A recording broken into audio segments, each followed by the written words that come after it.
আজি পিঠাগুড়িৰে সৈতে কেইটামান ভাপত দিয়া ইডলি পিঠা বনাইছিলোঁ।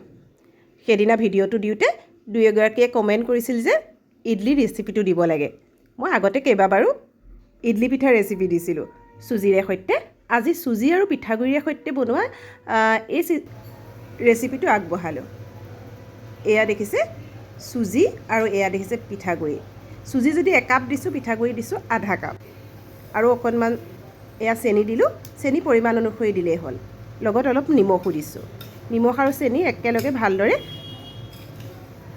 এয়া সানি লৈছোঁ। এয়া দিলোঁ বেকিং পাউডাৰ আৰু এয়া বেকিং চ'ডা। বেকিং পাউডাৰ যদি এচামুচ দিছোঁ, বেকিং চ'ডা দিছোঁ আধা চামুচ, মানে আধা চামুচতকৈও কম আৰু এয়া দিছোঁ এই যে গুড়ি পাউডাৰ গাখীৰটো, সেয়া। গাখীৰটো দিয়া নিদিয়াটো নিজৰ কথা, মানে দিলে অকণমান টেষ্টটো ভাল হয়। তাৰপিছত দিলোঁ ৰিফাইন। ৰিফাইনখিনিও এয়া দি সানি লওঁ। আচলতে কাপ হিচাপে দিলে আধা কাপতকৈ অলপ বেছি দিব লাগে ৰিফাইন, ভালকৈ সান খোৱাকৈ। তাৰপিছত দিলোঁ গাখীৰ। গাখীৰখিনি অলপ অলপ দি সানি আছোঁ। ইমান লাগিব সানি থাকোঁতে ধৰিব পৰা যায়। আৰু এয়া অলপ অলপকৈ সানি এয়া দেখিছে বেটাৰটো এনেধৰণৰ হ'ল। মানে কোমল, বৰ বেছি পানীও হ'ব নালাগে, বৰ বেছি ডাঠো হ'ব নালাগে। একেবাৰে পানী পানী হ'লেও আকৌ নুফুলে, আৰু বৰ বেছি ডাঠ হ'লেও নুফুলে। গতিকে এনেদৰে মই গাখীৰে সানি ল'লোঁ। অৱশ্যে গাখীৰৰ ঠাইত যদি পানী দিওঁ বুলি ভাবে তেতিয়াও কথা নাই, ধুনীয়াকৈ ফুলিব, কিন্তু টেষ্টটো গাখীৰ দিলে বেছি ভাল হয়। লগত অকণমান আমুল পাউডাৰ গাখীৰো যদি ইয়াত মিক্স কৰি দিয়ে টেষ্টটো আৰু ভাল হয়। অলপ সময় এনেকৈ থৈ দিলোঁ, বেছি সময় নহয়, প্ৰায় আধা ঘণ্টা এঘণ্টামান থ'লেই হ'ল। এতিয়া এইখন প্লেটকেইখন ল'লোঁ, ইয়াত অকণমান ৰিফাইন দি সানি ল'ব লাগিব, যাতে তলত পিঠাকেইটা লাগি নধৰে। অকণমান এটুপ এটুপ দি গোটেইখিনি সানি লৈছোঁ। তাৰপিছত এখন ডাঙৰ চামুচেৰে এচামুচ দি গ'লোঁ। এই ষ্টেণ্ডডালত এটাই ভাল, একেলগতে 12টা হৈ যায়। এবাৰতে যিহেতু 12টা হৈ যায়, গতিকে এই পিঠাটো বনাবলৈ মই আটাইতকৈ বেছি সহজ পাওঁ।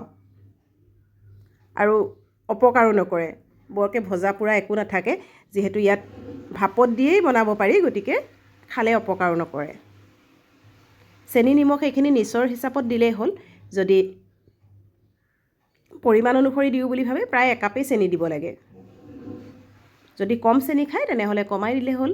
এনেদৰে গোটেইকেইটা বহাই ল'লোঁ। এতিয়া আকৌ কুকাৰটোত পানী উতলিবলৈ দিছোঁ, অলপ বক বককৈ উতলিছে, আৰু এতিয়া ষ্টেণ্ডডাল ইয়াত ভৰাই দিছোঁ। আৰু এনেদৰে 15 মিনিট ৰাখিলোঁ। তাৰপিছত 15 মিনিটৰ পাছত এয়া ঠাণ্ডা হওঁতে উলিয়াই আনিলোঁ। আৰু চাওক এবাৰতে কিমানকেইটা পিঠা হৈ গ'ল। আটাৰ ঠাইত, মানে পিঠাগুড়িৰ ঠাইত আটা ময়দা যিকোনো দিব পাৰে। মই আগতে আটা আৰু চুজিৰে বনাইছিলোঁ, আজি পিঠাগুড়ি আৰু চুজিৰে বনাইছোঁ। এইখিনিও যথেষ্ট কোমল হৈছে। আৰু এয়া হৈ গ'ল। আৰু সেইটো হিচাপত বনাওঁতেই এইখিনি বাঢ়িও থাকিলে, মানে আকৌ এবাৰ দিব পৰা হ'ব। আৰু চাওক ধুনীয়াকৈ ফুলিও গৈছে আৰু যথেষ্ট কোমল হৈছে। মোৰ মানে ভাঙি দিবলৈ বেয়া লাগিছে, সেইকাৰণে ভাঙি দেখুওৱা নাই, কিন্তু অকণমানো লেকেটা নহয়, পূৰা ধুনীয়া ফৰফৰীয়া হয়। এয়া, গতিকে নিশ্চয় আপোনালোকে ভিডিঅ'টো চাই ভাল পালে। আগতে ইডলি ৰেচিপি দিছোঁ, যিসকলে নাই চোৱা এবাৰ চাব।